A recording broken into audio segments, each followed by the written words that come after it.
Hey there, Horne-Ellstrom here. Welcome to day 193 of our Get Your Goals annual challenge. We're doing one thing every day this year to get what we want. And in order to help us get what we want, we're breaking it down into the different areas and aspects of our life. And we're focusing on each one of those areas for a month at a time. And then in January, we looked at all the different types of goal frameworks and we created our own process, a 7-step process for getting our goals in each different area and aspect of our life. This month we're focusing on the area of relationships. And today's topic is emotional support and intimacy in relationships and in achieving your relationship goals. So let's talk about that a little bit. What are some of the powers of support? How does support and feeling supported help us in our relationships? For one, it creates a safe and trusting environment. And when we feel safe, when we feel trusted, when we feel heard, we are more open to being ourselves and sharing, thus cementing and making our relationship stronger. It provides unconditional love, and now I could go into and talk about unconditional love for probably an entire day, because I believe some love is unconditional, but there are situations and there are relationships where love is conditional, and that's just my opinion, of course, but I believe that I unconditionally love my children. No matter what, I love my children and my grandchildren. Absolutely, no matter what. And do they make mistakes? Do I make mistakes? Yes. We also need to unconditionally love ourselves. No matter what, we are human. We're going to make mistakes. We're going to do good things and bad things and questionable things. And it's up to us to learn from those things and love ourselves anyway and forgive ourselves for those things. Again, another whole day topic probably.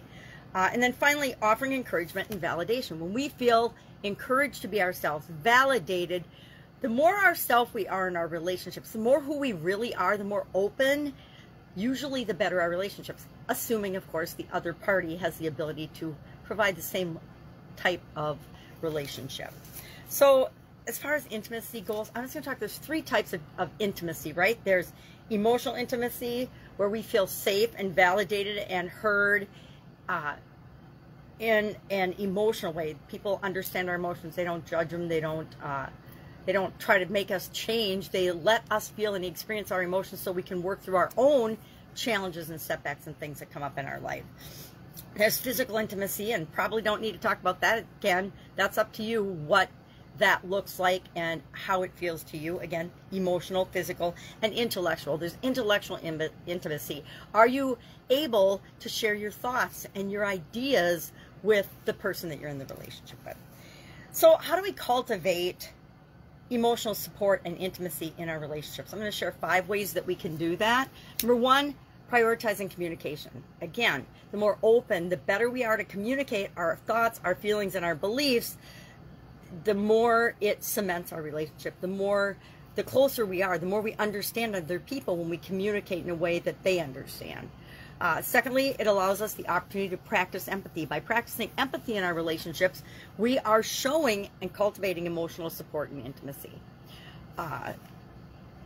When we nurture and spend quality time with other people, and with ourselves, by the way, we are nurturing that relationship. We are providing emotional support to ourselves and others, as well as personal intimacy, right? We need to intellectually, emotionally, and physically support ourselves.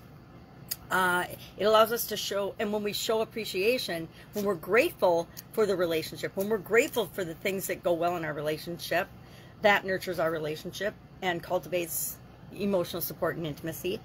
When we, I can't read my writing, keep our relationship or romance alive. If it's your significant other, we want to find ways to nurture and keep that use emotional support and intimacy to keep that relationship going and alive and interesting. As long as we're curious about other people and about one another, we can keep that relationship alive and going. So that's just 5 quick ways that we can cultivate emotional support, meaning add more emotional support to our relationships, thus enhancing and strengthening them, and intimacy as well. So that's our action item today.